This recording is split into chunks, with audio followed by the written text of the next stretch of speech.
Buongiorno, io sono Vez e bentornati in questo video di Pillole di economia. Oggi, come avevo promesso nel video che trovate nella scheda qui sopra, vi parlerò delle carte di credito. In realtà faremo un discorso più ampio, carte di credito, di debito e prepagate. Sfatiamo subito il mito, non si chiamano tutte carte di credito e noi in Italia le usiamo veramente poco, usiamo quasi esclusivamente le carte di debito. Questo è realmente un problema perché anche i nostri organi di informazione come il telegiornale le chiamano carte di credito ed è assolutamente scorretto.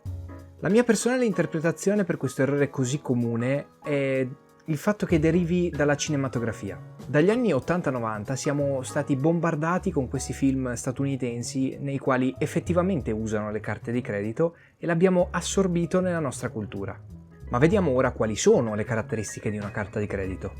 Come avevo già introdotto nel video precedente, se non l'hai visto vallo a vedere, la scheda è sempre qui sopra, si chiamano anche pay later, ovvero paga successivamente. Usando questa carta per pagare, infatti, non vengono scalati direttamente i soldi dal nostro conto corrente. A pagare non siamo noi, ma la banca. Si chiama carta di credito proprio perché la banca, pagando al posto nostro, fa emergere un credito nei nostri confronti. Quindi se la banca ha un credito significa che noi abbiamo un debito verso di lei. A questo punto, alla fine del mese, la banca calcolerà quanti dei suoi soldi avete speso e quindi ve li detrarrà dal vostro conto corrente. E si procede così, mese per mese. Ogni mese io faccio degli acquisti, paga la banca e a fine mese toglie i soldi dal mio conto corrente. Esiste un particolare tipo di carta di credito che si chiama revolving, ma ne ho già parlato nel video qui sopra, quindi vallo a vedere. Veniamo quindi a quella più utilizzata nel nostro paese, la carta di debito. Questa, al contrario del pay later, viene definita pay now, cioè paga ora. Ogni volta che utilizzo questa carta, quindi, immediatamente vengono scalati i soldi dal mio conto corrente. Non c'è nessun anticipo di soldi da parte della banca. Quindi nel momento in cui io inserisco la carta nel POS, che è quel baracchino dove si mette il PIN, i miei soldi vengono trasferiti direttamente dal mio conto corrente al conto corrente del negozio o comunque dell'attività commerciale che sto pagando. L'ultima tipologia è la carta prepagata, anche detta pay before, quindi abbiamo visto tutti e tre i casi, pay later, pay now, pay before. Questo è il caso in cui si paga prima. Infatti il pagamento avviene prima che io acquisti qualche cosa. Mi spiego meglio. La più nota sicuramente di queste carte è la PostePay.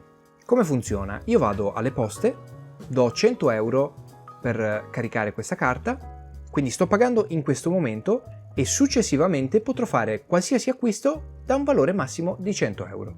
Quindi nel momento in cui io pago qualcosa su Amazon 50 euro, mi rimangono 50 euro di credito sulla carta, che io ho già pagato.